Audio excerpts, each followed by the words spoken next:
first, in arguably the biggest moment since the war began, Israel has killed Hamas leader, October 7 mastermind, Yahya Sinwar. We begin this hour with a major development in the Middle East, though, that could change the course of the war. Israel has killed the leader of Hamas, Yahya Sinwar, in southern Gaza. It wasn't Mossad who got him, nor was it elite IDF fighters. A group of trainees and reservists took out enemy number one. He died as he lived, like a coward, cowering in the shadows, hiding in buildings bombed off the back of his terror raid. It was a drone that captured these shots from his last moments alive. Look at him. He was no freedom fighter. He wasn't leader of any resistance. He was evil personified. He was also weak, so very, very weak.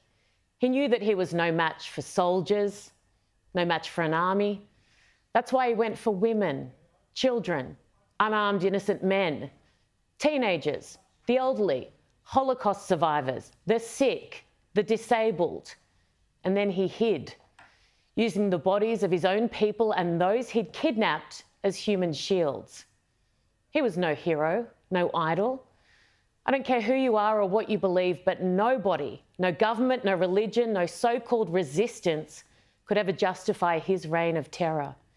And any attempts to do so, well, they're disgraceful. Prime Minister Netanyahu with this message for those still in Gaza. To the people of Gaza, I have a simple message. This war can end tomorrow. It can end if Hamas lays down its arms and returns our hostages. Followed by this. And Israel will guarantee the safety of all those who return our hostages. But to those who would harm our hostages, I have another message. Israel will hunt you down and bring you to justice. And after today, well, after this year, find me someone who doesn't believe him. You won't. World leaders, of course, reacted.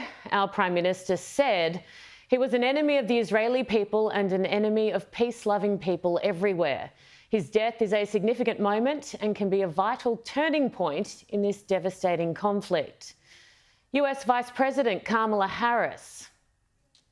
In the past year, American special operations and intelligence personnel have worked closely with their Israeli counterparts to locate and track Sinwar and other Hamas leaders. And I commend their work. And I will say, to any terrorist who kills Americans, threatens the American people, or threatens our troops or our interests, know this, we will always bring you to justice. Now, I don't want to put a dampener on what is a very good news day for the world, but come on, we will always bring you to justice? Madam Vice President, you have done everything in your power to stop Israel from doing this. He was killed in Rafah. You told Prime Minister Netanyahu not to enter. In fact, you told the world. We have been clear in multiple conversations and in every way that any major military operation in Rafah would be a huge mistake. Let me tell you something. I have studied the maps. You weren't even present in Congress when Netanyahu spoke of how his country was fighting terror on behalf of all of us. You kept calling for a ceasefire, fully aware that the other side would never stop. So in other words, you demanded a proud nation of good, strong, resilient people lie down and die. You underestimated them, like so many others in the world. You hindered this rather than helped. The president himself, remember, having recently blamed Netanyahu for the deaths of 6 hostages. Have a look. It's a good day for the world. I called these in now to congratulate him getting Sinwar. He had a lot of blood in his hands.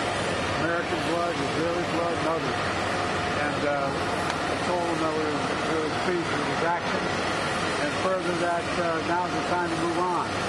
Move toward a ceasefire in Gaza. Make sure that we move in the direction that we're going to be in a position to make things better for the whole world.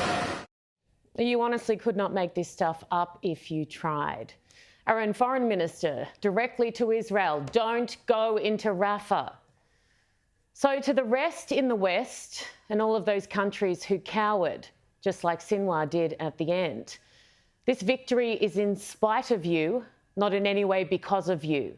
So make your speeches, say all the right things, hail the death of an evil terrorist, take credit if you must, but know within how you enabled him. You encouraged him, allowed his reign of terror to go far longer than it ever should have. Every single person who failed the most basic test of moral clarity on October 7. Killing kids? Oh, complicated. Raping women? What's the context? Burning people alive? Resistance? All those who joined a movement that glorified death, who marched in our streets waving their flags and chanting for more. Sinwar is responsible for every single death that has occurred in the Middle East since October 7 and many before. But his global cheer squad, wow, take a bow. You played a big part, and most of you are too stupid to even realise. Where did it all go so wrong? Honestly, it's a legitimate question. How did we get here?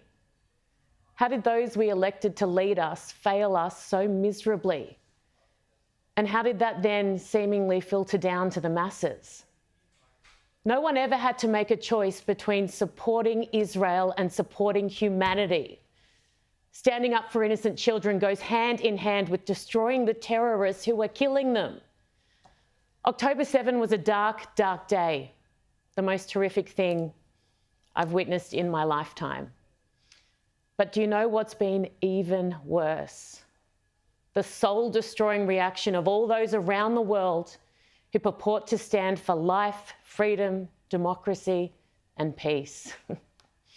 This won't just go down in history as the worst massacre of Jewish people since the Holocaust, but as the darkest day for leaders all over the world who were tested and the vast majority of whom failed miserably. Those who stood tall despite their relentless campaigns to do otherwise will be remembered. Those who shrunk and sold their souls will be as well, for very different reasons. The earth is now a much safer place, thanks in no part to the majority of the Western world.